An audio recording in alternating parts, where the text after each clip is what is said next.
नमस्कार, जय हिंद, जय भारत। मैं वीरेंद्र कुमार अधिवक्ता और आप सभी YouTube के दर्शकों श्रोताओं को YouTube के इस चैनल रियल नॉलेज पर स्वागत है। और आज मैं पुनः पूर्व की भांति इस चैनल पर अपना कुछ संक्षिप्त विचार मंतव्य लेकर हाजिर हूँ। तो सबसे पहले मैं दर्शकों को बता देना चाहूँगा कि मेरा मोबाइल फ़ोन का कैमरा खराब है, इसलिए वीडियो अच्छा नहीं आ रहा है, पिक्चर अच्छा नहीं आ रहा है। तो खेद है इस बात के लिए। दर्शकों से मेरा अनुरोध है कि पिक्चर पर ध्यान मत दीजिए, कृपया करके वीडियो को अवश्य सुनिए, बिना स्किप किए हुए कंटिन्यू सुनिए। तो चलिए मैं अपनी बात को आगे बढ़ाता हूँ। जैसा कि हम सब जानते हैं कि दुर्गा पूजा के बाद आज दशमी का दिन, विजयादशमी का दिन, हमारा देश में रावण के पुतला दहन का परंपरा है। यह सांस्कृतिक परंपरा हमारा देश में है। और ज़्यादा कुछ कहने का जरूरत नहीं है कि रावण का मतलब क्या है। ज़्यादातर लोग जानते ही हैं। रावण यानी अहंकार का प्रतीक।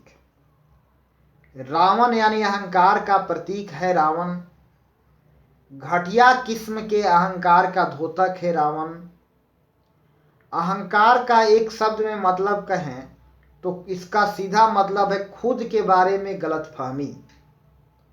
खुद के बारे में जो गलतफहमी है वही अहंकार है। एक वाक्य में अहंकार का मतलब कहें तो खुद के बारे में जो गलतफहमी है वही अहंकार है। तो दुष्टता, दुर्जनता, नीचता, यह रावण का रूप है। रावण दुष्टता, दुर्जनता, नीचता का प्रतीक है। रावण उत्पीड़क, शोषक, परपीड़क, अत्याचारी है। यानी परपीड़क, अत्याचारी, शोषक, ये रावण है। तो दुष्टता, दुर्जनता, क्रुएल्टी, निर्दयता मतलब हिंसक होना। हिंसा का मतलब किसी को हत्या करना मात्र नहीं होता है। हर प्रकार का क्रुएल्टी हिंसा कहलाता है। हर प्रकार का क्रुएल्टी और हिंसा समानार्थी शब्द हैं। पर्यायवाची एक दूसरे का पर्यायवाची शब्द है। तो जो क्रुएल है वह रावण है। और जो क्रुएल्टी प्रदर्शित कर रहा है, क्रूरता का द्योतक है रावण, क्रूरता का प्रतीक है रावण, दुष्टता, दुर्जनता का प्रतीक है रावण। तो रावण का दहन जरूरी है। रावण का पुतला का जलाना हमारा देश की परंपरा रही है और हम रावण को जलाते हैं क्योंकि रावण का नाश निश्चित है। रावण मरणशील है, अजर अमर अविनाशी रावण नहीं है। रावण का मरना निश्चित है, इसलिए रावण को हम लोग पुतला जलाने की परंपरा है। हमारा देश में पुतला जलाने की परंपरा है। रावण क्षणभंगुर है, मरणशील है, सदा अस्तित्व में रहने वाला नहीं है। रावण की तुलना हम पानी में उत्पन्न हुए बुलबुलों से कर सकते हैं। रावण के पानी में बुलबुले उत्पन्न होते हैं फिर मर जाते हैं, बुलबुले उत्पन्न होते हैं फिर मर जाते हैं, लेकिन पानी सदा अस्तित्व में रहता है। पानी में बुलबुले क्यों उत्पन्न होते हैं, थोड़ा सा मैं इस पर भी बात करूंगा। This was the method of purification of water, natural process of purification of water. यह वाटर का शुद्धिकरण का एक नेचुरल प्रोसेस होता है। जब भी पानी में और गैस मिले होते हैं या अन्य पदार्थ या अवांछिताएं जो मिश्रण के रूप में होते हैं, पानी के भीतर से बुलबुले उत्पन्न होते हैं। उस बुलबुले में गैस होता है और गैस के कारण बुलबुले होते हैं। बुलबुले पानी का गैसीय फॉर्म होता है जो कुछ समय बाद वाष्पीकृत हो जाता है और हवा में भाप बन करके, वायु बन करके हवा में उड़ जाता है। गैस का रूप लेकर के हवा में उड़ जाता है और पानी का शुद्ध रूप गैसीय फॉर्म है, जल वाष्प जिसको कहते हैं, और फिर उसी जल वाष्प से डिस्टिल वाटर बनता है। अशुद्धि मौजूद होने के कारण ही पानी में बुलबुले उत्पन्न होते हैं। उसमें कुछ मिश्रण मौजूद होते हैं कुछ पदार्थों का, अगर वो ना रहे तो पानी में बुलबुले कदापि नहीं होंगे। यहां तक तो समझ गए। क्योंकि शुद्ध प्यूरिफाइड वाटर में बुलबुले नहीं होते, बिल्कुल purified, there was no any type of gas, उसमें किसी प्रकार का गैस नहीं मिश्रित होता, तो फिर वह पानी में बुलबुले नहीं। तो अन्य गैस भी है जिसके कारण पानी में बुलबुले हैं।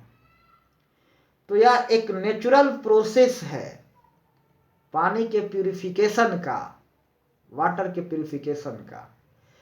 पानी के बुलबुले पानी का शुद्धतम रूप है और फिर वह वाष्पीकृत होकर के मिट जाते। तो रावण हमारे जीवन में कभी कभी आता है, इसलिए कि हमारे भीतर हमें खुद को प्यूरिफिकेशन करने का यह एक प्रोसेस होता है, और यह प्रोसेस के तहत हम अपने शुद्ध रूप में आते हैं, अपने मूल रूप में कन्वर्सन हो जाता है, मूल रूप में हम परिवर्तित हो जाते हैं। और इसी शुद्धिकरण के प्रक्रिया में रावण रूपी बुलबुले पैदा होता है, फिर मिट जाता है। बात को थोड़ा समझिएगा, बात बहुत लंबी हो जाएगी, मैं बात को संक्षिप्त में कहूंगा। हमने पिछले वीडियो में कहा था कि हम मूर्ति पूजा को जायज समझते हैं, लेकिन यह ब्रह्म का इस पूरी प्रकृति उसका मूर्त रूप है, और उसका मूर्त रूप ही ब्रह्म है, और सॉरी, ब्रह्म का यह पूरी प्रकृति मूर्त रूप है।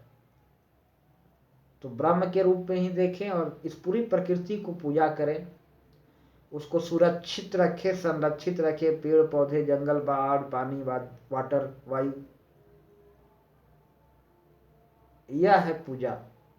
हमारे देश में बट वृक्ष का, केला के पौधा का, नीम के पौधा का, आम के पौधा का, सब चीज को पूजे जाने की परंपरा है। आप तो जानते ही हैं, यह हमारे देश की सांस्कृतिक परंपरा है। कितनी अच्छी बात है हमारे देश की संस्कृति में। चलिए, मैं बात को ज्यादा विस्तार रूप नहीं दूंगा।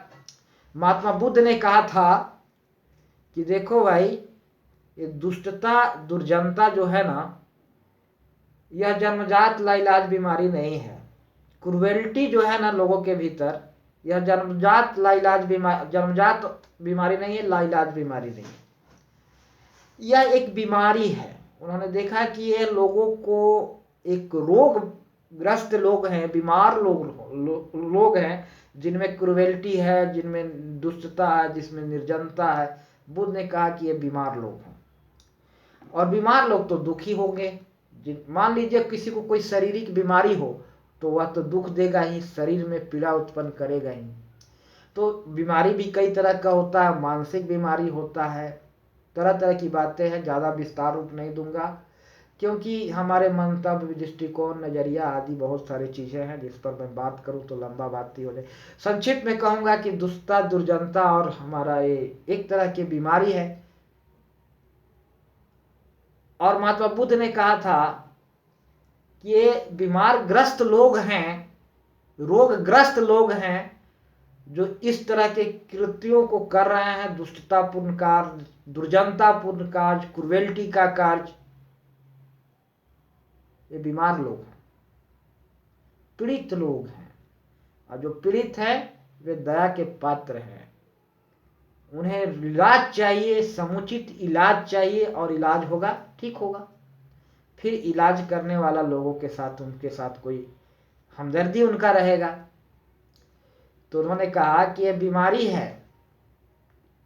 लोगों ने जन्म के बाद, जन्म के उपरांत ये जो बीमार ग्रस्त हो गए हैं, वे सब के सब दुखी हैं लोग। जो दूसरों को दुख पहुंचा सकता है वह दुखी है, नंबर 1 भी। और जो सुखी मनुष्य कभी दूसरों को दुख नहीं देगा, सुखी मनुष्य किसी भी सूरत में किसी दूसरे को कष्ट पीड़ा नहीं पहुंचा सकता। महात्मा बुद्ध लोगों को चुनौती दिए थे कि आप मुझे दुखी करके दिखाओ, आप मुझे गाली दो, झप्पड़ मारो, जो भी कर लो, कोई फर्क नहीं पड़ेगा। एक बार महात्मा बुद्ध के सभा में कुछ अपना शिष्यों को संबोधित कर रहे थे, उसी दरम्यान एक शिष्य आता है, उनको जोर जोर से गाली देने लगता है। जब भी बुद्ध पर देखा कि कोई असर नहीं हुआ तो जा करके उनके चेहरे पर थूक दिया, फिर भी कोई असर नहीं हुआ। तो बुद्ध की बात है। आज के राजनीतिक में बहुत सारे सफल व्यक्ति ऐसे होंगे राजनीतिक क्षेत्र में, जो देखते हैं ना, एक दूसरे को किच्चड़ उछालते हैं। अरे राहुल गांधी को तो पप्पू नाम रख दिया गया है, पूरे मीडिया में उपनाम है। क्या राहुल गांधी अपने इस नाम से कभी सुने नहीं? बहुत से हैं एक दूसरे को किच्चड़, लेकिन कोई फर्क नहीं पड़ता है भाई। महात्मा बुद्ध ने कहा था कि तुम मुझे गाली दो, मैं दुखी नहीं होऊंगा, झप्पड़ मारोगे, दुखी नहीं होऊंगा। दुर्जनता और दुष्टता तुम्हारे भीतर का एक बीमारी है जो तुम्हें दुखी कर रहा है, और तुम बहुत पीड़ित हो, करुणा के पात्र हो, इसीलिए तुम दूसरे को दुख दे रहे हो। तुम्हें लग रहा है कि अगला सुखी क्यों होगा, जब हम दुखी है तो उसको भी दुख पहुंचाना है। दूसरे को सुख में को देख करके तुम और ज्यादा दुखी हो रहे हो, भीतर से तो दुखी है हो, और इसलिए फिर दूसरे को परेशान करते हैं। तो होता क्या है कि ये खुद दुखी लोग हैं, भीतर से बहुत दुखी लोग हैं, अंदर से बहुत दुखी लोग हैं, पीड़ित है, कष्ट में, दुर्जन लोग, दुष्ट लोग, जिसको रावण कहेंगे। रावण पीड़ित लोग हैं, दुखी लोग हैं, रावण कष्ट में है, बेचारा को इलाज चाहिए, मुक्ति चाहिए। इसीलिए राम ने रावण को वध किया, मुक्त कर दिया उसे दुख से। चलिए मैं बात को संक्षिप्त में कहूंगा यहां। तो रावण का दहन दुष्टता, दुर्जनता, नीचता, पाप का विनाश है, क्रूएल्टी का समन है, और इंसान को इंसान के रूप में परिणति है। यही है रावण दहन। और यह रावण भीतर से अचानक पैदा होता है बुलबुले के समान। This was the purification of, खुद को शुद्धिकरण के प्रक्रिया में रावण पैदा हो जाता है। भीतर की अशुद्धियां, हमारे मन में बैठे मलिनता, हमारे मन के में व्याप्त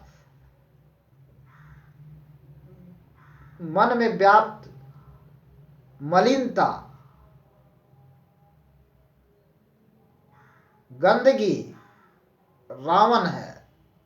और मन अपने आप को उस रूप में नहीं रखता, खुद को शुद्ध करना चाहता है, प्यूरिफाई करता है नेचुरली। और इसी प्यूरिफिकेशन के दौरान, प्यूरिफिकेशन के क्रम में रावण पैदा होता है। This was the process of purification. और प्यूरिफिकेशन के क्रम में रावण पैदा होता है। और फिर रावण इस दूषित विचारों की मलिनता का समन होता है, नाश होता है। और नाश के उपरांत हम अपने मूल रूप में, शुद्ध रूप में, राम के रूप में, यानी मूल रूप में हम परिणित हो जाते हैं। यही है रावण दहन, दुष्टता, दुष्टता का अंत, क्रूरता का अंत, और मनुष्य के रूप में, इंसान को इंसान के रूप में परिणति। यही रावण का अंत, यही रावण का दहन है। दुष्टता का अंत, नीचता का अंत, यानी खुद के बारे में गलतफहमी जो हम पाल रखे हैं, खुद के बारे में जो गलतफहमी है, उसका मिटना रावण दहन है। नेचुरल प्रोसेस है अपने आप को प्यूरिफिकेशन करने का, यह एक नेचुरल प्रोसेस है।